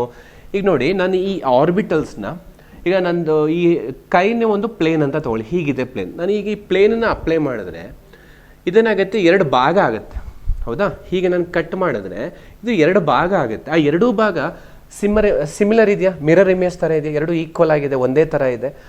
ಆ ಥರ ಪ್ಲೇನು ನಾವು ಕಟ್ ಮಾಡಿದಾಗ 2 ಸಿಮಿಲರ್ ಹ್ಯಾಲ್ವಸ್ ಬಂದರೆ, 2 ಒಂದೇ ಥರ ಭಾಗಗಳು ಬಂದರೆ ಆವಾಗ ಅದನ್ನು ನಾವು ಪ್ಲೇನ್ ಆಫ್ ಸಿಮಿಟ್ರಿ ಅಂತ ಹೇಳಿ ಕರಿತೀವಿ. ಈಗ ಹೀಗೆ ಪ್ಲೇನ್ ಆಫ್ ಸಿಮಿಟ್ರಿ ಇಲ್ಲ, ಹೌದಾ. ಹೀಗಿದೆಯಾ? ಇಲ್ಲ. ಬಟ್ ಹೀಗಿದೆ, ಹೀಗೆ ಪ್ಲೇನ್ ಆಫ್ ಸಿಮಿಟ್ರಿ ನಾವು ನೋಡ್ಬೋದು. ಈಗ ಇಲ್ಲಿ ನಾನು ಪ್ಲೇನನ್ನು ಅಪ್ಲೈ ಮಾಡಿದ್ರೆ ಇಲ್ಲೇನಾಗ್ತಾ ಇದೆ? ಕಟ್ ಆಗ್ತಾ ಇದೆ. ಆ ಪ್ಲೇನ್ ನಾನು ಎಲ್ಲಿ ಅಪ್ಲೈ ಮಾಡ್ತಾ ಇದ್ದೀನಿ ಆ ಜಾಗ ಏನಾಗಿದೆ? ಎಲೆಕ್ಟ್ರಾನ್ ಡೆನ್ಸಿಟಿ 0 ಇದೆ. ಸೊ ನಾವು ಯಾವ ಪ್ಲೇನಲ್ಲಿ ಕಟ್ ಮಾಡ್ತಿರ್ತೀವೋ ಆ ಪ್ಲೇನಲ್ಲಿ ಎಲೆಕ್ಟ್ರಾನ್ ಡೆನ್ಸಿಟಿ 0 ಇದ್ದರೆ ಅದನ್ನು ಆ್ಯಂಗುಲಾರ್ ನೋಡ್ ಅಂತ ಹೇಳಿ ಕರಿತೀವಿ. ಈಗ ನಮಗಿಲ್ಲಿ ಸಿಗೋದು ಒಂದೇ ಪ್ಲೇನ್, ಇದೊಂದೇ ಪ್ಲೇನ್ ನಮ್ಗೆ ಸಿಗೋದು. ಹಾಗಾಗಿ ಪಿ ಅಂತ ಎಲ್ಲೆಲ್ಲಿ ಬರುತ್ತೋ ಅಲ್ಲೆಲ್ಲ ಆ್ಯಂಗುಲಾರ್ ನೋಟ್ಸ್ ಎಷ್ಟಿರುತ್ತೆ? 1 ಇರುತ್ತೆ. ಆ್ಯಂಗುಲಾರ್ ನೋಟ್ಸು ಪಿ ಆರ್ಬಿಟಲ್ಗೆ ಎಷ್ಟಿರುತ್ತೆ? 1 ಇರುತ್ತೆ. ಅದೆಲ್ಲದಕ್ಕೂ same. 2p, 3p, 4p, 5p ಎಲ್ಲದಕ್ಕೂ ಸೇಮ್. ಪಿ ಅಂತ ಬರೋದಕ್ಕೆಲ್ಲ angular nodes 1. But radial nodes vary ಆಗುತ್ತೆ ಅಲ್ವಾ. But angular nodes fixed. ಅದು ಪಿ ಅನ್ನೋದಕ್ಕೆಲ್ಲ ಆ್ಯಂಗುಲಾರ್ ನೋಟ್ಸು 1 ಇರುತ್ತೆ. ಇನ್ನು ಎಸ್ಗೆ ನೋಡೋಣ. ಎಸ್ಗೆ ಆ್ಯಂಗುಲಾರ್ ನೋಟ್ಸ್ ಬರೋದೇ ಇಲ್ಲ ನಿಮಗೆ, ಯಾಕೆಂದರೆ ಅಲ್ಲಿ ಪ್ಲೇನ್ ಆಫ್ ಸಿಮಿಟ್ರಿ ಸಿಗೋದಿಲ್ಲ ನಿಮಗೆ. ಪ್ಲೇನ್ ಕಟ್ ಮಾಡೋಕ್ಕಾಗಲ್ಲ ಆರಿಜಿನಲ್ಲಿ, ಅದು ಸಿಮಿಟ್ರಿ ಇರೋದ್ರಿಂದ ಕಟ್ ಮಾಡೋದು ಕಷ್ಟ. ಇಲ್ಲಿ ಪ್ಲೇನ್ ಅಪ್ಲೈ ಮಾಡೋದು ಕಷ್ಟ, ಅದು 3 ಡೈಮೆನ್ಷನ್ನು. ಸೊ ಇಲ್ಲಿ ಆ್ಯಂಗುಲಾರ್ ನೋಟ್ಸ್ ಏನಾಗಿರುತ್ತೆ? ನಿಮಗೆ 0 ಇರುತ್ತೆ. ಡಿಗೆ ಅಪ್ಲೈ ಮಾಡ್ತೀನಿ, ಅವಾಗ ಸ್ವಲ್ಪ ನಿಮಗೆ ಇನ್ನೂ ನೀಟಾಗಿ ಅರ್ಥ ಆಗ್ಬೋದು. ಡಿ ಅಂದರೆ ಡಬಲ್ ನಂಬರ್ ಶೇಪ್ ಇರುತ್ತೆ, ಹೀಗಿದೆ ಅಂತ ಅಂದ್ಕೊಳ್ಳಿ. ಈಗ ಇದು ಎಲೆಕ್ಟ್ರಾನ್ ಡೆನ್ಸಿಟಿ 0 ಇರೋಂಥ ರೀಜನ್ನು. ಈಗ ನೋಡಿ ನಾನು 2 ರೀತಿ ಕಟ್ ಮಾಡ್ಬೋದು, 2 ಪ್ಲೇನನ್ನು ಅಪ್ಲೈ ಮಾಡ್ಬೋದು. ಒಂದು ನೋಡಿ ಹೀಗೆ ಅಪ್ಲೈ ಮಾಡ್ಬೋದಾ? ಓಕೆ, ಹೀಗೆ ಅಪ್ಲೈ ಮಾಡಿದ್ರೆ 2 ಈಕ್ವಲ್ ಹ್ಯಾಲ್ವಾಸ್ ಬರುತ್ತೆ ಮತ್ತು ಆ ಪ್ಲೇಸಲ್ಲಿ ಏನಾಗಿದೆ? ಎಲೆಕ್ಟ್ರಾನ್ ಡೆನ್ಸಿಟಿ 0 ಇದೆ. ಕ್ಲಿಯರ್? ಹಾಗೆ ನಾನು ಹೀಗೆ ಅಪ್ಲೈ ಮಾಡ್ತೀನಿ ಅಂತ ಅಂದ್ಕೊಳ್ಳಿ. ಹೀಗೆ ಪ್ಲೇನನ್ನು ಅಪ್ಲೈ ಮಾಡಿದ್ರೆ ಇಲ್ಲೂ ಕೂಡ ಎಲೆಕ್ಟ್ರಾನ್ ಡೆನ್ಸಿಟಿ 0 ಇದೆ ಮತ್ತು 2 ಈಕ್ವಲ್ ಹ್ಯಾಲ್ವಾಸ್ ಬರುತ್ತೆ. ನಿಮಗೆ 2 ಸಮನಾದ ಭಾಗಗಳು ಬರುತ್ತೆ ಅಲ್ವಾ ಹೀಗೆ ಕಟ್ ಮಾಡಿದ್ರೆ. ಕ್ಲಿಯರಾ? ಅಂದರೆ ಡಿ ಆರ್ಬಿಟಲ್ಗೆ ನಾವು 2 ಪ್ಲೇನನ್ನು ಅಪ್ಲೈ ಮಾಡ್ಬೋದು at 0 electron density. Okay, at 2 planes electron density becomes 0. Plane ಅಂದರೆ ಇದು, ಓಕೆನಾ, ಹೀಗೆ ಕಟ್ ಮಾಡೋದು. ಓಕೆ, ಸೊ ಇಲ್ಲಿ ಆ್ಯಂಗುಲಾರ್ ನೋಟ್ಸ್ ಎಷ್ಟಾಗುತ್ತೆ? 2. ಅಂದ್ರೇನು? ಡಿ ಆರ್ಬಿಟಲ್ಸ್ಗಳಿಗೆಲ್ಲ, ಅಂದರೆ D orbital 3D, 4D, 5D ಯಾವ್ದಾರು ತಗೊಳ್ಳಿ. ಡಿ ಅಂತ ಎಲ್ಲಿ ಬರುತ್ತಲ್ಲೆಲ್ಲ ಆ್ಯಂಗುಲಾರ್ ನೋಟ್ಸ್ ಎಷ್ಟಿರುತ್ತಪ್ಪ? 2 ಇರುತ್ತೆ ಅಂತ ನೀವು ಈಸಾಗಿ ಬರಿಬೋದು. ಅಥವಾ ಇನ್ನೊಂದು ಈಸಿ ಟೆಕ್ನಿಕ್ ಏನು ಅಂದರೆ ನೋಡಿ, ಈಗ ಎಸ್ಸಿಗೆ ಎಲ್ ವ್ಯಾಲ್ಯೂ ಏನು? 0, ಪಿಗೆ ಎಲ್ ವ್ಯಾಲ್ಯೂ 1. ಅಂದರೆ ಯಾವ್ಯಾವ ಆರ್ಬಿಟಲ್ಗೆ ಎಷ್ಟು ಎಲ್ ವ್ಯಾಲ್ಯೂ ಇರುತ್ತೋ that is equal to angular nodes. ಈಗ ಎಸ್ಸಿಗೆ ಎಲ್ ವ್ಯಾಲ್ಯೂ 0, ಆ್ಯಂಗುಲಾರ್ ನೋಟ್ಸ್ ಎಷ್ಟು? 0. ಪಿಗೆ ಎಲ್ ವ್ಯಾಲ್ಯೂ 1, ಆ್ಯಂಗುಲಾರ್ ನೋಟ್ಸ್ 1. ಡಿಗೆ L value 2, angular nodes is 2. ಎಫ್ಗೆ L value 3, angular nodes is 3. ಅಂದರೆ angular nodes is equal to L value. ಆ L ವ್ಯಾಲ್ಯೂಗೆ equal ಆಗಿರುತ್ತೆ. This the way you can calculate the angular nodes. ಅರ್ಥ ಆಯ್ತಾ? Angular nodes ಅಂದರೆ it is a plane at which electron density is 0 is called as a angular nodes. ಹಾಗೆ ಈಗ radial notes ಗೊತ್ತಾಯಿತು, ಆ್ಯಂಗುಲಾರ್ notes ಗೊತ್ತಾಯಿತು. Next ಏನು ಮಾಡೋಣ? ಟೋಟಲ್ ನೋಟ್ಸನ್ನು ಕ್ಯಾಲ್ಕುಲೇಟ್ ಮಾಡೋದು. ಟೋಟಲ್ ನೋಟ್ಸ್ ಅಂದರೆ ಏನಾಗುತ್ತೆ? ರೇಡಿಯಲ್ ನೋಟ್ಸ್ ಪ್ಲಸ್ ಆ್ಯಂಗುಲಾರ್ ನೋಟ್ಸ್ ಎರಡನ್ನು ಆ್ಯಡ್ ಮಾಡಿದ್ರೆ ನಿಮಗೆ ಟೋಟಲ್ ನೋಟ್ಸ್ ಬರುತ್ತೆ. ಓಕೆನಾ? ಒಂದಷ್ಟು ಎಕ್ಸಾಂಪಲ್ಸ್ ತೊಗೊಂಡು ರೇಡಿಯಲ್ ನೋಟ್ಸ್ನು ಕ್ಯಾಲ್ಕುಲೇಟ್ ಮಾಡೋಣ, ಆ್ಯಂಗುಲಾರ್ಸ್ ಲೆಕ್ಕ ಮಾಡೋಣ, ಟೋಟಲ್ಸ್ನು ಲೆಕ್ಕ ಮಾಡೋಣ. ಓಕೆ, ಈಗೇನು ಮಾಡೋಣ, ಮೂರನ್ನು ಕ್ಯಾಲ್ಕುಲೇಟ್ ಮಾಡೋಣ. ಫಸ್ಟು ರೇಡಿಯಲ್ ನೋಟ್ಸ್ ಅಂತ ಹಾಕೋಣ. Radial nodes. So radial nodes ಕಂಡುಹಿಡಿಯೋಕ್ಕೆ ಫಾರ್ಮುಲಾ ಏನು, n - l - 1. Next angular nodes. Angular nodes ಮರಿಬೇಡಿ, angular nodes is equal to L ವ್ಯಾಲ್ಯೂಗೆ ಈಕ್ವಲ್ ಇರುತ್ತೆ. Then total nodes. Total nodes ಅಂದರೆ ನೀವೇನು ಮಾಡ್ಬೋದು, ಇವೆರಡು ಏನು ಬಂದಿರುತ್ತೋ ಅದನ್ನು ಆ್ಯಡ್ ಮಾಡ್ಬೋದು, ಅಥವಾ ಇದಕ್ಕೆ ಇನ್ನೊಂದು ಫಾರ್ಮುಲಾ ಇದೆ, ನೀವು n - 1 ಅನ್ನು ಹಾಕೋಬೋದು. n ಅಂದರೆ ಆ principal quantum number. So verify ಮಾಡೋಣ. ಈಗ ಇಲ್ಲಿ 3s ಅಂತ ಕೊಟ್ಟರು, ಓಕೆನಾ. 3sಗೆ ನೋಡೋಣ. ಈ 3sಗೆ ರೇಡಿಯಲ್ ನೋಟ್ಸ್ ಎಷ್ಟಾಗುತ್ತೆ ಫಸ್ಟು ಲೆಕ್ಕ ಮಾಡೋಣ. ಎಷ್ಟಾಗುತ್ತೆ, n 3 ಆಗುತ್ತೆ, ಎಲ್ ವ್ಯಾಲ್ಯೂ 0, ಓಕೆನಾ, -1. ಸೊ 3 - 1 2 ರೇಡಿಯಲ್ ನೋಟ್ಸ್ ಬರ್ತಾ ಇದೆ. Next angular nodes. Angular nodes is equal to L value ಏನು 0, ಓಕೆನಾ. ಸೊ ಅವಾಗ 2 + 0 ಎಷ್ಟಾಗುತ್ತೆ, 2 + 0 2. ಟೋಟಲ್ ನೋಟ್ಸ್ ಎಷ್ಟಾಯಿತು, 2 ಆಯಿತು. ಅಥವಾ ನೀವು ನೋಡಿ ಈ ಫಾರ್ಮುಲಾನು ಅಪ್ಲೈ ಮಾಡ್ಬೋದು. ಇಲ್ಲಿ 3 ಇದೆ, n ವ್ಯಾಲ್ಯೂ ಎಷ್ಟು 3, 3 - 1 2 ಹಾಗೂ ಮಾಡ್ಬೋದು. ಓಕೆ, ಇನ್ನೊಂದು ತೊಗೊಳ್ಳೋಣ, 4p ತೊಗೊಳ್ಳೋಣ. ಡಿಫ್ರೆಂಟ್ ಆರ್ಬಿಟಲ್ಸ್ ತೊಗೊಂಡು ಲೆಕ್ಕ ಮಾಡೋಣ. 4p ತೊಗೊಂಡ್ರೆ n ವ್ಯಾಲ್ಯೂ ಎಷ್ಟು 4, ಪಿಗೆ L value 1, okay. Then -1. So 4 - 2 ಅಂದರೆ ಆಂಗ್ಯುಲರ್ ನೋಟ್ಸ್ ಎಷ್ಟು ಬಂತು 2, ಸಾರಿ ರೇಡಿಯಲ್ ನೋಟ್ಸ್ ಎಷ್ಟು ಬಂತು 2. Next angular nodes that is equal to L. ಪಿಗೆ ಎಲ್ ವ್ಯಾಲ್ಯೂ ಎಷ್ಟು 1. ಸೊ 2 + 1 3, 2 + 1 3. ಟೋಟಲ್ ನೋಟ್ಸ್ ಎಷ್ಟಾಯಿತು 3 ಆಯಿತು. ಅಥವಾ ನೀವು ಈ 4ನ ಅಲ್ಲಿ ಅಪ್ಲೈ ಮಾಡಿ, 4 - 1 3 ಹಾಗೂ ಆ್ಯಡ್ ಮಾಡ್ಬೋದು, ಓಕೆನಾ. ನೆಕ್ಸ್ಟು 6d ತಗೊಳ್ಳೋಣ. 6d n ವ್ಯಾಲ್ಯೂ 6 ಇದೆ, ಮೈನಸ್ ಡಿಗೆ ಎಲ್ ವ್ಯಾಲ್ಯೂ ಎಷ್ಟು 2 ತಾನೆ, ಡಿಗೆ ಎಲ್ ವ್ಯಾಲ್ಯೂ 2 -1. ಸೊ 6 - 3 ಅಂದರೆ 3 ರೇಡಿಯಲ್ ನೋಟ್ಸ್ ಬಂತು. ಇನ್ನು angular nodes is equal to L value. ಡಿಗೆ ಎಲ್ ವ್ಯಾಲ್ಯೂ ಎಷ್ಟು 2, ಸೊ 2 ಹಾಕೋತೀನಿ. ಆವಾಗ 3 + 2 ಟೋಟಲ್ ನೋಟ್ಸ್ ಅಂದರೆ 3 + 2 ಇಸ್ ಈಕ್ವಲ್ ಟು ಎಷ್ಟಾಗುತ್ತೆ 5 ಆಗುತ್ತೆ. ಬೇಕಾದ್ರೆ ನೀವು 6 ಇದೆ, ಎನ್ ವ್ಯಾಲ್ಯೂ ಎಷ್ಟಿದೆ 6 ಇದೆ, 6 - 1 5. ಸೊ ಹೀಗೆ radial nodes, angular nodes, total ನೋಟ್ಸನ್ನು ನೀವು ಲೆಕ್ಕ ಮಾಡ್ಬೋದು. ನೆಗ್ಲೆಕ್ಟ್ ಮಾಡಬೇಡಿ. ಕಾಂಪಿಟೇಟಿವ್ ಎಕ್ಸಾಮಲ್ಲಿ ತುಂಬ ಸಲ ಈ ಕ್ವಶನ್ಸನ್ನು ಕೇಳ್ತಿರ್ತಾರೆ. ರೇಡಿಯಲ್ ನೋಟ್ ಕೇಳಿದ್ದಾರೆ, ಆಂಗ್ಯುಲರ್ ಕೇಳಿದ್ದಾರೆ, ಟೋಟಲ್ ನೋಟ್ಸನ್ನು ಕೇಳಿದ್ದಾರೆ ಕಾಂಪಿಟೇಟಿವ್ಗೆ ಹೋದಾಗ, ಓಕೆನಾ. ಅದರಿಂದ ಕಾನ್ಸಂಟ್ರೇಟ್ ಮಾಡಿ. ಯಾಕೆಂದರೆ ಕೆಲವರು ಕನ್ಫ್ಯೂಷನ್ಸ್ ಮಾಡ್ಕೋತೀರ ಸ್ಟೂಡೆಂಟ್ಸ್, ಏನು ಆಂಗ್ಯುಲರ್ ಬರೆಯೋದಕ್ಕೆ ರೇಡಿಯಲ್ ಬರೆಯೋದು, ರೇಡಿಯಲ್ ಬರೆಯೋದಕ್ಕೆ ಆಂಗ್ಯುಲರ್ ಬರೆಯೋದು, ಅಥವಾ ಇನ್ನು ಕೆಲವರು ಎರಡು ಒಂದೇ ಅಂತ ಅಂದ್ಕೊಂಡ್ಬಿಟ್ಟಿರ್ತೀರ. ನೋ, ಸೊ ಸ್ವಲ್ಪ ಡಿಫ್ರೆನ್ಸ್ ಇದೆ. ಈ ಡಿಫ್ರೆನ್ಸನ್ನು ನೋಡಿಕೊಂಡು ನೀಟಾಗಿ ಕಲ್ತ್ಕೊಳ್ಳಿ. ಓಕೆ ಡಿಯರ್ ಸ್ಟೂಡೆಂಟ್ಸ್, ನಿಮಗೆ ಈ ಚಾನಲ್ ಇಷ್ಟ ಆಗ್ತಿದ್ರೆ ದಯವಿಟ್ಟು ಸಬ್ಸ್ಕ್ರೈಬ್ ಮಾಡಿ, ಮತ್ತು ವೀಡಿಯೋಸ್ನ ಲೈಕ್ ಮಾಡಿ, ಮತ್ತು ನಿಮ್ಮ ವ್ಯಾಲ್ಯೂಯಬಲ್ ಕಮೆಂಟ್ಸನ್ನು ಕಮೆಂಟ್ ಸೆಕ್ಷನಲ್ಲಿ ಡ್ರಾಪ್ ಮಾಡಿ. ಮತ್ತು ಆದಷ್ಟು ಈ ವಿಡಿಯೋಸ್ನ ನಿಮ್ಮ ಫ್ರೆಂಡ್ಸ್ಗೂ ಕೂಡ ಶೇರ್ ಮಾಡಿ. ಶೇರ್ ಮಾಡೋದ್ರಿಂದ ನಿಮ್ಮ ಫ್ರೆಂಡ್ಸ್ಗೂ ಕೂಡ ಯೂಸ್ ಆಗುತ್ತೆ, ಅರ್ಥ ಆಯ್ತಾ. ಆಮೇಲೆ ನೀವು ನಮ್ಮದು ವೆಬ್ಸೈಟ್ ಇದೆ www.mypuchemistry.in ಅಂತ ಹೇಳಿ. ಆ ವೆಬ್ಸೈಟ್ಗೆ ನೀವು ಲಾಗಿನ್ ಆದರೆ ಅಲ್ಲೂ ಕೂಡ ನಿಮಗೆ ನಮ್ಮದು ನೋಟ್ಸ್ ಇರುತ್ತೆ, ಯಾವುದೇ ಚಾಪ್ಟರ್ಗೆ ಸಂಬಂಧಪಟ್ಟಾಗೆ ನೋಟ್ಸ್ ಇರುತ್ತೆ, ಮತ್ತು ಎಕ್ಸ್ಟ್ರಾ ನ್ಯೂಮರಿಕಲ್ಸ್ ಇರುತ್ತೆ. ನೀವು ಅದನ್ನು ಸಾಲ್ವ್ ಮಾಡ್ಬೋದು. ಅದರಿಂದ ನಿಮಗೆ ತುಂಬಾ ಅನುಕೂಲ ಆಗ್ತದೆ. ಅದರಿಂದ ದಯವಿಟ್ಟು ಚಾನಲ್ನ ಸಬ್ಸ್ಕ್ರೈಬ್ ಮಾಡಿ, ಲೈಕ್ ಮಾಡಿ ವೀಡಿಯೋಸ್ನ, ಮತ್ತು ನಿಮ್ಮ ಫ್ರೆಂಡ್ಸ್ಗೆ ಆದಷ್ಟು ಶೇರ್ ಮಾಡಿ, ಓಕೆನಾ. ಮತ್ತೆ ಮೀಟ್ ಆಗೋಣ. Thank you, bye.